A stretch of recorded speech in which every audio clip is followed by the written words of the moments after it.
Um, Znamená to pre mňa hlavne to, že ministerstvo si všíma to, že v našom Trnavskom kraji pracujeme s mládežou a že sa nám to darí.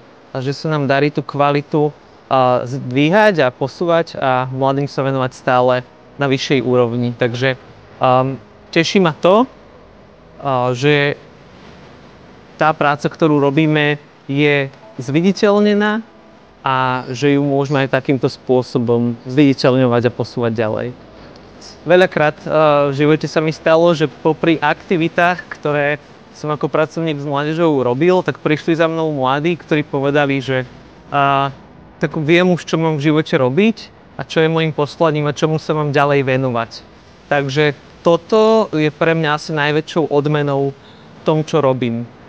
Keď môžem pomôcť niekomu odhaliť to, čomu sa má v živote venovať, alebo čo je jeho poslaním.